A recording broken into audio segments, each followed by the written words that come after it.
Every wealthy family, institution, sovereign fund is fleeing back to hard assets. It tells you everything you need to know in this environment. Being rich is about what you own today. Being wealthy is securing a future and building an empire. That's what you want to do. We're starting to see the deals where someone's debt's coming due and they bought it for 50 million, they got to sell it for 35. We're starting to see that come around the bend. The first third of your career, you're on your back.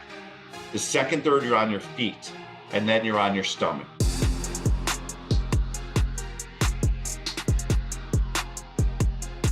Ben, one of the things I know you always say is you say cash is not king, but that goes against everything most people learn. They all think cash is king. Like, why do you say cash is not king? Well, Chris, thank you so much for having me on your show. Cash is not king, especially in this market. Saving cash actually means you're losing money, especially in this environment because of inflation, taxes, missed opportunities, interest rates, and it's not as safe as you think. What people are losing is the opportunity costs.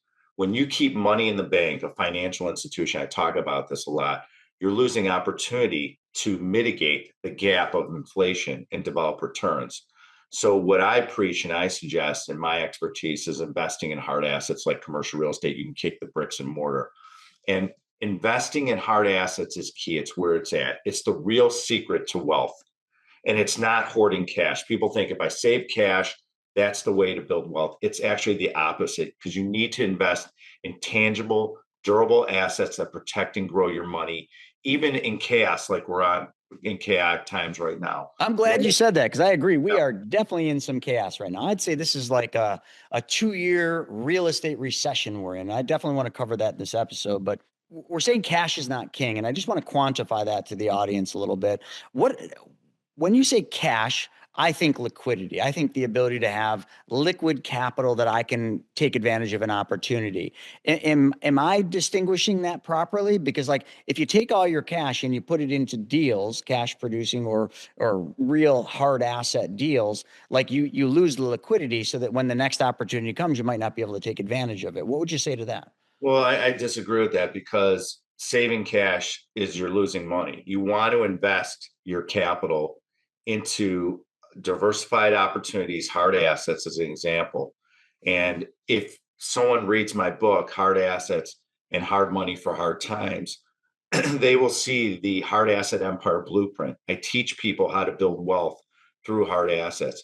When you look at hard assets, Chris, every wealthy family, institution, sovereign fund is fleeing back to hard assets. It tells you everything you need to know in this environment. But with the hard asset empire blueprint, I'll show you how to build a fortress and diversify and the things you have to think of. So when I wrote the book and created the blueprint is the playbook for how to build wealth. It will show you how to protect your assets, grow, scale, and also realize where do you have to improve on your hard asset empire. So when I wrote the book, it covers the Ben Reinberg from 32 years ago that started building his empire in commercial real estate to a billionaire can pick up the book. It's evergreen. You can give it to your kids. So every week, every day, every month, you need to pick it up and say, let me review my blueprint. What do I need to do to secure my data? What do I have to deal with technology? Cyber risk. How do I protect my estate?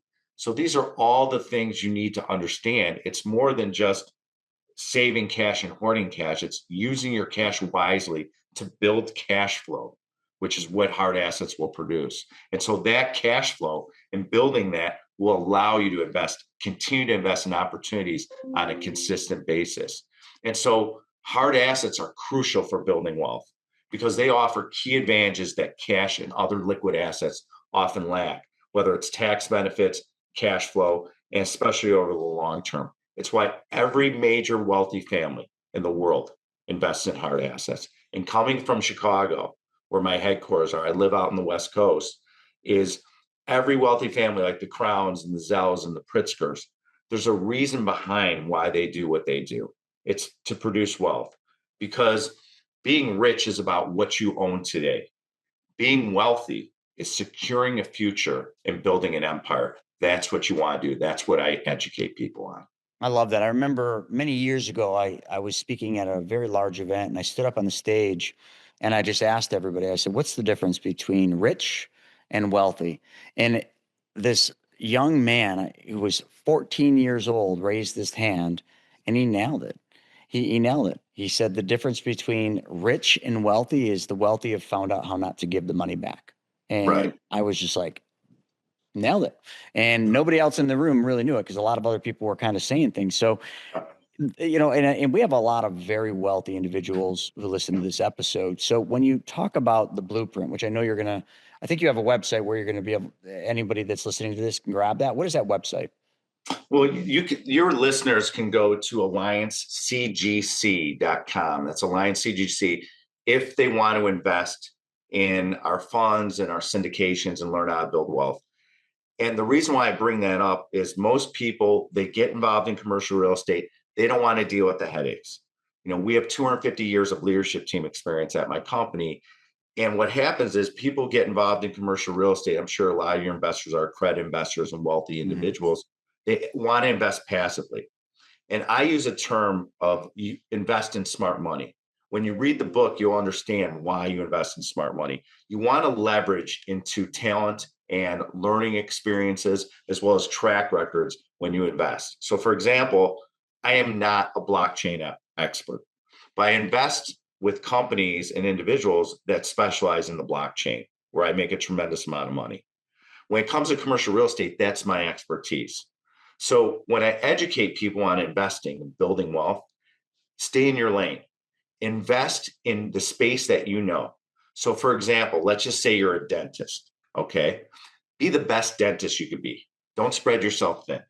If you're a lawyer, an attorney, or a estate planning attorney, be the best attorney you can be. Stay in your lane. Invest with people that have a track record because your time is your biggest asset in life. So, do you want to go on a learning curve and say, like for me, example, I want to be an expert in the blockchain? Now, if it has to deal with commercial real estate, I'm going to go on that learning curve and learn, which we are. But as it comes to investing and understanding the different and the thousands of digital assets and what platforms I need to, it's not worth my time. So if time is your biggest asset, that which it is, you want to invest in smart money. I'll give you something for your audience that they can take home with to really understand how valuable time is. We did an exercise. We brought our leadership team into Newport Beach probably about 4 years ago. We had about 25 people sitting in our conference room around a table with one of our leaders leading the exercise. And the exercise was at the time, the average lifespan was 77 years old. Okay. I was about 51 years old at the time. And when you look at it, you take 77 minus 51 times 52 weeks a year, that's the amount of weeks I have left in my life. And when you look at that and you compare it to a 30-year-old employee or a leader, and you compare it and you say, well, they have more time. Well, their decision tree is going to be different. So my decisions is my time is extremely valuable. So at my age, am I going to go on a learning curve, spend a lot of my time when I only have this amount of time left to live to invest in something? So you want to pick your spots wisely. So whatever your expertise is, double down on it and focus on it. I see so many people, they got thousands of businesses and their ego gets in the way, and I got to do this and I got to do that, and they're not focused. And I can tell you this from 32 years in business, being wildly successful, you get rewarded in life for focus. One of my mentors, when I was in my 20s, told me that, and he's absolutely right. And God rest his soul, he's no longer with us, but he was an icon in commercial real estate in the world. And it was the best lesson he taught me. And so you get reward for focus, you value your time, and you develop your expertise as you go in your career. Love that. Let's kind of flip this over. You talked about commercial real estate. Now, in the last couple of years, commercial real estate's undergone just pure hell. I mean, is really what's happened. I mean, with the actions of the Fed jumping rates up, tightening up liquidity. I mean, commercial real estate holders, and specifically, I'll hit on syndications, have had a lot of trouble. And I don't know very many syndications that haven't had capital calls, freezes on preps. So like, how do you? Because you're in this space. What did those folks do wrong? But then I also want you to talk a little bit about what did you guys do right? And have you had any capital calls? Have you had to freeze prefs? And what is your average return been to the investors that have trusted in you? I love this question because it's something we have to look at every single day, whether it's our portfolio or new acquisitions we have or dispositions we're doing. Not once in my career have I ever asked for a capital call in Hmm. 32 years. Wow. And I'm very proud of that. And one of the things that I do is I create the ability to hold. And how I learned the business with shoe leather when I was in my 20s. I learned underwriting. I would go walk a property. We kick the bricks and mortar. We look at sales comps, but it wasn't sales comps like residential. It's more about what are competing properties leasing for? What's the vacancy rate? What's the absorption rate in the marketplace? Now, when I was younger, we didn't have this data. And I remember the sales rep came to me and said, we're starting this little software company called CoStar. Can you imagine that? Starting CoStar. Now they are a world leader in our business. They are the Bible. And so nowadays you have all this access to information. I don't understand the younger generation, our business, don't double down and leverage that information. So we take it in my office. We say, okay, what's the absorption rate? What's the vacancy? What are the barriers to entry to get into this market, especially competing with us? So if we buy an industrial property, which is one of our niches, and we look at it and say, okay, we have a distribution channel property. Where are the arteries that we're feeding trucks on and off? How many docks do we have? We look at all the different factors that are going to impact. We're going to say, where market rents? Who's going to compete with us that maybe our tenant can leave? If the tenant leaves, how do we protect our downside? So we look at all these factors that a lot of people ignore when you underwrite, because you have to underwrite your downside because you got to let your upside take over. When you can protect the downside, the upside will always follow. And that's a rule that I learned that I teach. And so when you're properly underwriting a deal, you have enough reserves, you have flexibility in your financing. A lot of people don't know how to deal with debt. And so I become an expert at debt. I deal directly with my lenders. I enjoy it. I meet every CEO or president of the bank that we ever do business with. I develop a relationship because here's where you're going with this. When things are tough, you need to be able to pick up the phone and call your bank or your lender and have a conversation.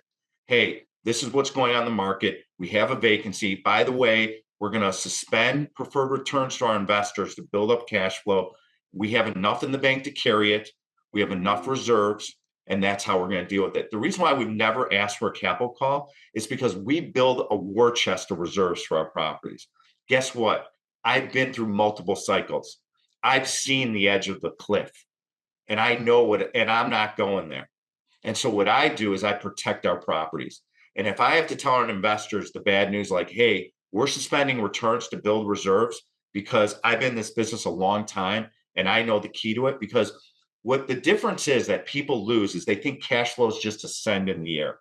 It's not how it works in commercial real estate. It's not how it works in life and investing. It's like ski moguls. If you ever go skiing and you see a mogul, it's hills, right? And so you have to ride the lows in our business and you have to be able to carry it. And so you talk about this environment, you talk the last couple of years. If you look at sales, investment sales from 23 to 24, it's the lowest historically it's ever been in our business. It was down 80%. We were still doing deals and we were selling deals and we're buying deals, but we weren't buying as much as we had. Lenders were lacking liquidity. There was threats that lenders were going to go under. And they all know, and they all were conservative in being difficult because they know the Messiah is coming this year, all the way through 29. We know there's trillions of dollars of debt coming due. And it's scary because guess what? No one's talking about it. Everyone's sticking their head in the sand and you can't. But guess what? It's going to be great buying opportunities.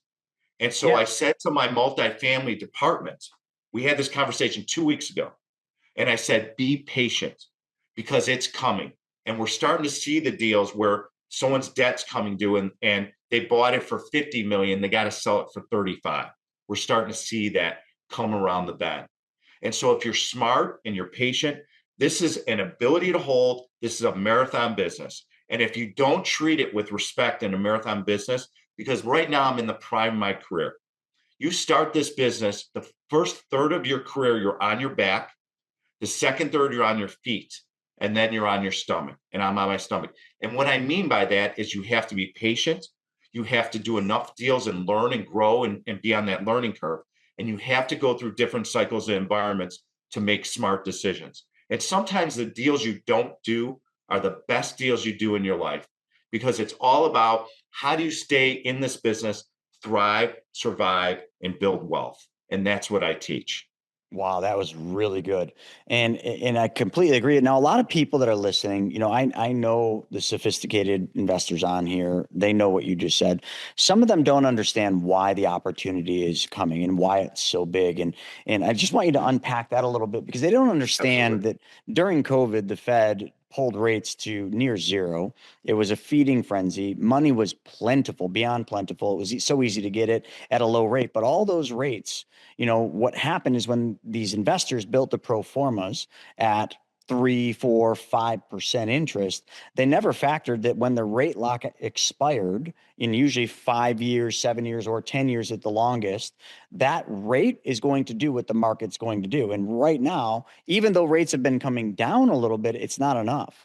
So a lot of these folks, when their mortgages are coming due or their rate locks are expiring, they're resetting. And in some cases, it's a doubling effect. They didn't build a pro forma for that. And a lot of these folks have properties in Sun Belts where their vacancies are double digits. They didn't factor for that. So they were looking at it as the times are good now, but they forgot that there are bad and tough times. And now they're in the middle of those tough times. And I think you say that in your book, Hard Times, right? And a good friend of mine who's no longer with us, Stefan Arnio, wrote a book, Hard Times Create Strong Men, That's Strong right. Men Create. Yeah. So you know that book, but Absolutely. you're kind of talking about that. And here we are. We had easy times and now things are hard, but that's why you see it as an opportunity because you're prepared for it. There's a lot of people not, but those opportunities, they aren't going to just be because, hey, there's more deals. They're going to be because people, they just can't make it. So can you just Well, explain well, your I've take on heard. what I said there? Well, first of all, absolutely. I'll do a deep dive for you on that. First of all, I've heard my whole career you can't. I don't believe in contractions. You can't, you won't, you shouldn't, you couldn't. It's not possible. You can't get financing on that deal. I've heard that my whole career, and it's not true. The truth of the matter is, if you're persistent and you put the work in and you develop an expertise, you could figure out how to capitalize deal and underwrite them and get liquidity in the market. The difference is what people are doing is they don't understand how to deal with debt. They use it as a tool where it's I'm going to get short-term financing to juice up my returns to be able to attract capital. But where they're lacking, Chris, is they ignore of protecting the capital. And my company, what I preach to every one of my employees around the country and our leadership team is if you don't value every penny that every institution or high net worth accredited investor or family office invests capital with us, we shouldn't be doing what we're doing. Because the guy that took the train from the suburbs of Chicago to downtown Chicago in ice and snow to work his ass off to be able to invest with a company of alliance. If you don't value that man or woman's effort to be able to invest in every penny they made, you shouldn't be doing what we do. You can't be a fiduciary of capital. Correct. And that's where the business has gone wrong. There's been this where we commoditize these assets and these net leases and all the things we do, but we lose the sight of the real estate fundamentals. And that's what differentiates myself in this business is that we underwrite property because guess what? It's the ability to hold. The real estate fundamentals and the business hasn't changed. I don't care what technology does. I don't care what AI does. We are a relationship centric business.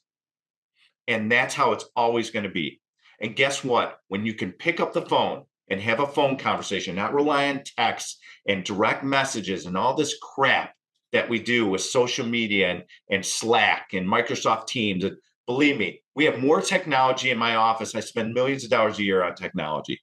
But at the end of the day, what gets it done is human interaction. Always. We need to be touched. We need to be connected. I can't do a deal with. I'll give you an example. I'm buying a deal right now in Miami. It's a large deal, and I'm buying it from a family. And there's so many nuances and variables that we're going through to deal with that I can't get anything done without a phone conversation with the family. And because there's too many factors the capital's depending on it, the lenders depending on it, our investors, my staff are looking for answers. We're trying to understand the fundamentals and what's really going on in the credit worthiness of the tenant and the tenants in the building. And so what's lost is people don't understand the fundamentals, because if you look at debt and you say, well, wait a minute, if Ben Reinberg can get a 10-year fixed loan, okay, and no prepayment on a sale, which is one of the things that I do, is my expertise. It's how I protect my investors. So if I can get long-term debt and have the ability to sell it in 4 or 5 years, great. Where the multifamily guys went wrong and why we jumped into multifamily the last year is they are taking on short-term debt that can reset after a few years. And guess what? You go from a 3 or 4 loan constant to a 7 or 8. Well, you know what that's going to do? That's going to trigger your loan constant. The lender's going to come calling. Okay. Your investors are not going to put more money in. And so now they're leaning on you as the sponsor. And these sponsors that are even younger don't have the capital to support the deal, to fund the operating costs, to run it and let it exist. And so that's what I see where the opportunities are. So what I do for a living is we are industrial, office, retail, and now multifamily experts. And we're one of the leaders in medical office. And so for us to offer an array of diversification of assets that are hard assets that produce wealth, that's where all the capital is fleeing. So like I said, every wealthy family, institution, and sovereign money around the world are fleeing towards hard asset. And that is all you need to know, because that's what's going to go on from now to 2029. There's going to be opportunities. And so the best news we have coming is we have a new Fed chairman coming this summer, early summer. And that's going to change a little bit of the game, because they're talking about he's going to come in and he's going to lower interest rates. So what that will do is that will allow properties to sell, a little bit more liquidity in the market, and the perception is going to be a little bit better. And so what will happen is that will trigger sales that might help with refinancing to bleed the damage that's going to go on in the marketplace. Because what happens is commercial real estate always lags behind the stock market. And we're usually anywhere from 6 months to a year. Yeah, we're usually that far away. But what's great about this business and what I love about what I do is I can forecast, I can see when the blood's coming. I can see when the engine needs to be turned on, because at the end of the day, we can see what's going on in the economy. We're talking to lenders, we're talking to tenants, we see how their business is doing. And the one thing why I lean into medical office is because the human body is never going out of style. And even in COVID, and where we invest a lot in what I call the smile states. And there's a methodology behind that. It's to protect investors' capital and make them a tremendous amount of money. But when you invest in good areas that have good environments, business environments, support families, growth, and good housing communities and great schools, that's where we look to invest our capital. But when you're investing in these environments and you go through a time like COVID, you can see why you need the ability to hold. You can see why certain properties are sustainable. And medical properties have been just phenomenal, especially throughout COVID, because no matter what, I don't care who you are, telehealth is not going anywhere. You have to go see the doctor. You have to be in person for colonoscopy, dermatology. We own a lot of plastic surgery, hospital systems, and endoscopy. I mean, the list goes on and on. Anything that you and your family are going to go see, you're going to probably touch one of our properties. And at the end of the day, guess what? It produces cash flow. It's safe, secure with upside, and it gives you the ability to produce wealth. And so when you're in different environments, you have to pick and choose what asset classes are going to be able to sustain themselves in any environment. Self-storage is good. Student housing is good.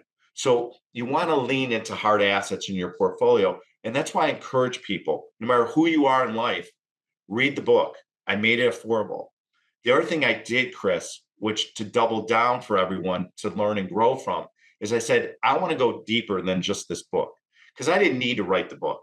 Okay. I did it for your audience and the people out there to learn. But at the end of the day, I said, well, let's develop courses. where after they read the book and they say, well, I want to really understand how to build a hard asset empire, I want to double down. So we created 4-level courses where you can become an expert how to build a hard asset empire, because I feel, and I know this for a fact, no one teaches this. They talk about it and they kind of on the cursory, and I don't want anyone to know the secret. And I said, screw that. We're going to teach it. We're going to educate people, because guess what? It's going to create abundance for us and our company and where we're going, and create a great legacy for where we're going to be. I love that. Your real estate business lives and dies by the network and the connections that you make. I mean, after all, your network, well, it's your net worth. That's what you always heard, right? If that's an area where you desire improvement, well, Private Money Club, it's for you. PMC saves you precious time and money by bringing the real estate world, well, right to you, right in the palm of your hand. So get in on the action, like so many others have, by going to privatemoneyclub.com and sign up. Let's keep going with where is Alliance going in the future? Let me just kind of paint the picture of what I would normally see for a large, commercial holding like you have. Is eventually you look to exit that to a REIT or something to that extent. What is the future plan? Well, it's interesting. I'm the CEO of the company, and we're grooming, different people that we're bringing in to take over my position. I'm getting older. I'm 56. I don't want to be CEO my whole life. I have other interests I want to do. And so I'll become chairman. What we'll end up doing is we're probably going to liquidate a lot of our portfolio over the next few years.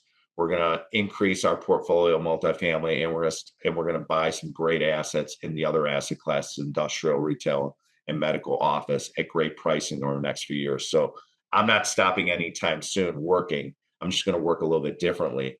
But at the end of the day, Alliance is going to keep going. We have a great leadership team. We make investors a tremendous amount of money. We were one of the first companies to start an investor portal with technology. We're 2 years ahead of everyone in commercial real estate and AI. We got involved 2 years ago. We're using it now. We just create our own CRM, which is incredible. Wait, you built your own CRM from scratch, or you built it on top of like a... from scratch. Wow. We've been using Salesforce and HubSpot. Can I just ask a personal question? Yeah, How did you sure. like Salesforce and HubSpot for that level you were at? Well, it's interesting. When I first when I was younger, HubSpot out of Cambridge, Mass came into play, and they walked into my office and they said, I was doing a newsletter. Now it's called a blog. And I had hundreds of thousands of people reading my newsletter. And I used to do a Q&A, and CBRE and Jones Lang, they would bring in their conference room and they read it to their staff and say, let's interact with this Q&A this week. And so it was a great newsletter, and we're using Constant Contact. But our database was on Excel, and it wasn't really sophisticated because technology wasn't relevant at that point.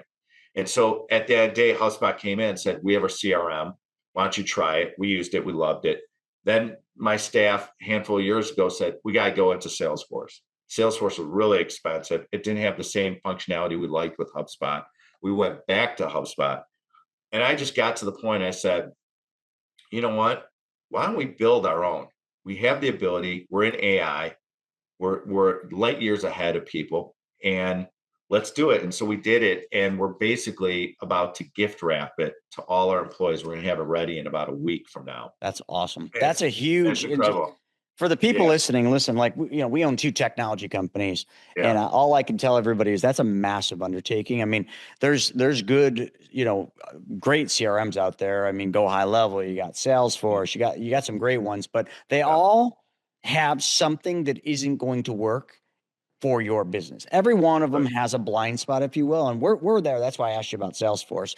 We're there right now. We use Go High Level from a marketing engine. It's great from front end. It's great, but it lacks on the back end. And we looked at Salesforce. Yes, it's very expensive. We have the dev teams that can build it what we want. So that'll save us some money, but it just lacks some of the functionality that we need. So we literally just had that discussion. Do we embark on creating our own CRM that bolts on to Go High Level and APIs in?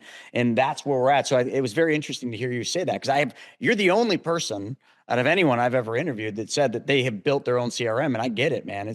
I don't even want to guess what that cost you. Millions. And there's no way it cost you any less. It's been an undertaking. It's been a lot of meetings, and we're filing. And I even tell my staff and my leadership team, I said, it's not going to be perfect.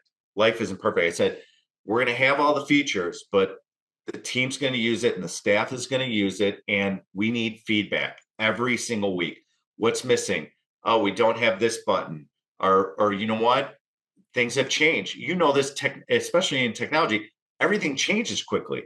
So in 6 months from now, we might have to say, hey, we got to add these features that we're missing, or this needs to be more relevant, or the follow-up's got to be better, or the funnel's got to change, or we need to be more responsive. How do we deal with that? And so they created something called AI Ben.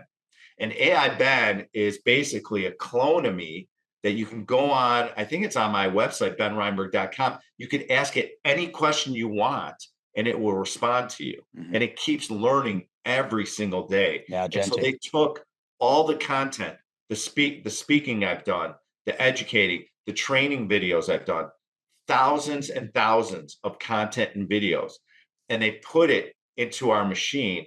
And now it basically mirrors who I am, and it makes it's even better than who I am. And so what that does is it teaches our staff. And so we use it for HR, we train our employees AI, we use it for maintenance and property management.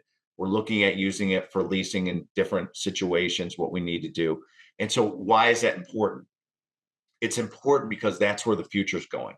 And it benefits our investors and future investors because we're more efficient. We have more accuracy. It provides more creativity and productivity.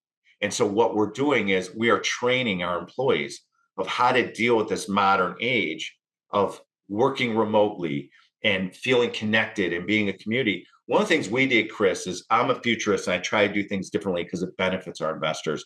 Is I brought in a chief people officer. I brought in the best human behaviorists into my company to be able to deal with all the stuff we're dealing with, technology and human interaction and not being in an office together. We used to be in an office in Chicago, a big office together. Now I'm in Newport Beach in our West Coast office. Our headquarters are in Chicago. We have people working remote. It's like a mishmash of people all over the place. And so for us, we said, well, how do we build a community? And so we had to do that through human behavior because we know your personal life bleeds into your business life. Mm. And we said we can't ignore that, especially in this day and age. And so we have different generations in our business. We have different values, different personalities, different backgrounds, and we have to acknowledge that. And then we have different people that want to do different things. So we started creating a playbook that everyone in our company can do. And what's interesting about the playbook is it brings out what do people want? Well, personally, everyone's into health and wellness in my company, which is great. That's what I do. Everyone wants to learn about investments, which is what we are as a company. Everyone wants to build wealth, which is what we do. So we have all the tools to take someone into our company and achieve the goals that they want. And that's why everyone in the company gets aligned and it builds a community. And so we do all these things because we know we have to constantly change. And so when it comes to CRM and the things that we're doing in AI, we realize if we don't get in the water, we're going to fall behind. And if we don't keep learning and growing and doing personal development in our company, we're not serving the people that work for us because it's really not about money. A lot of our employees, yeah, the money's great. What they want is they want the experience. They want someone that can communicate and say, I understand your personal life. I understand it flows into your business. I had an acquisition guy. Okay. This is a few years ago. We were going to let him go because he wasn't performing. And I said, hold on. And I normally do this. I said, let me talk to him. So I got on his one-on-one and I said to him, I said, tell me about your evening routine. He's like, I got my phone next to me. I'm talking to my girlfriend. I'm watching Netflix and I'm not sleeping well. I said, do me a favor. Okay. We're going to take, and because my HR department is saying we need to fire him. And I said, hold on. I said, let me have a conversation. I said, do me a favor. He said, what? I said, take my advice. I said, put your phone 50 yards away from your bed. And I said, stop watching Netflix at night. Get rid of the blue light and go to bed. I said, do that for 2 weeks and let's see where your numbers are at because you have to have a certain amount of calls, certain amount of letters of intent to go out of the office, how many deals you put under contract, how much capital we got. Those are your KPIs, your metrics. Laws of numbers. Absolutely. So he goes for 2 weeks and he was also not eating well. right? It all goes hand in hand. Okay. So 2 weeks go by, eating healthier, getting more sleep. He tripled the amount of calls every single day. Wow. Okay. Had 2 deals under LOI, totally changed. My Amazing. HR department called me and said, "What did you do?" I said, "Remember who we are as a company. Your personal life will bleed into the business life. And if we don't acknowledge people's personal lives in our company, we're not serving them." And I said, "That's the difference. We care about people. We care about our investors. We care about our employees. We care about our lenders. That's our core values. That's who we are." And when I step out of this company, that has to continue. So what we did is we said, you know what? Let's have everyone in the company, when they join us, they're going to sign what's called the best practices. And it's like a 3-page document. And it's about our values. And you're going to adhere to them. Because guess what? If you don't adhere to our values, the company will naturally suck you out. Because what happens is just like the HR department, the people around in the company, they'll say, get rid of them. It's not me. They're gonna take you out. And so at the end of the day, the lesson here is you have to acknowledge that people's personal lives and what's going on is going to affect their business life, their relationships, their kids, their attitude, their mindset, their beliefs. And when you can understand someone, you can help them achieve great success in business. That's the game changer we said. Because I said for years, I'm like, how am I going to deal with this remote workforce? I got people all over the country working for us remotely or in different offices that we paid for. I said, and I don't know how to deal with it. I had to be vulnerable. And so that's why I brought in talented people. Say, how are we going to do this? Well, we're going to have different rules. We're going to have nicknames for the rules. So everyone is on the same page. I'll give you an example. So we have something called DNR.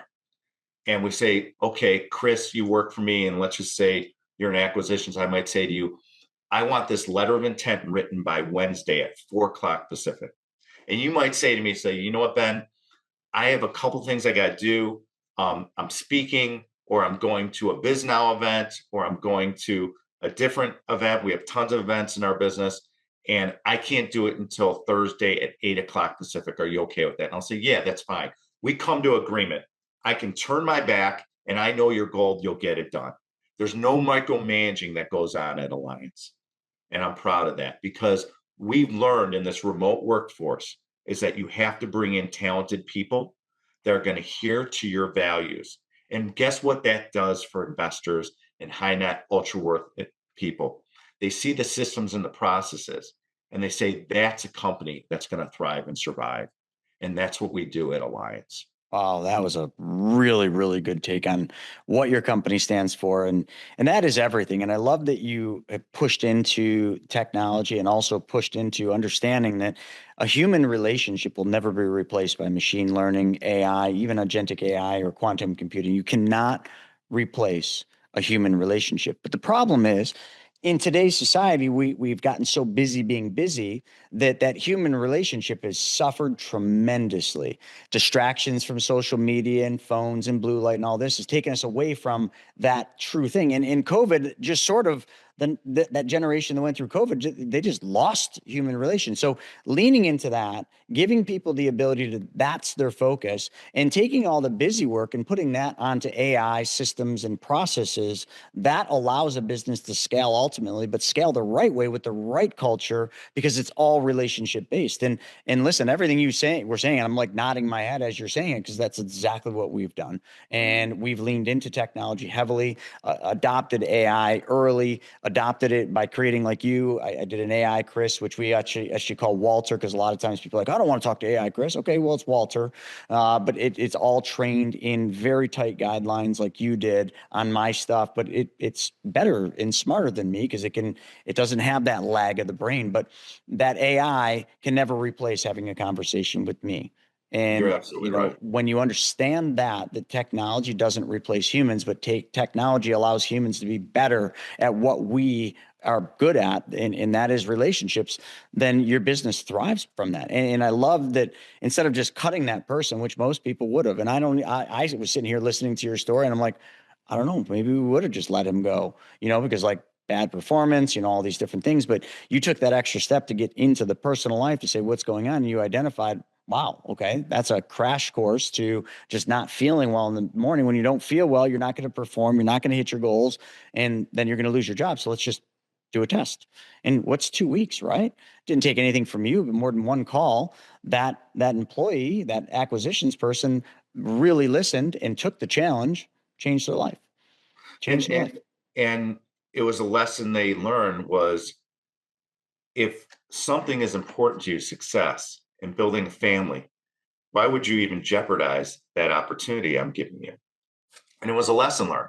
And sometimes people in life, they need that mentorship. They need that advice, just like I have through my career. Hundreds of mentors I go to and talk to, even today, because I don't know everything.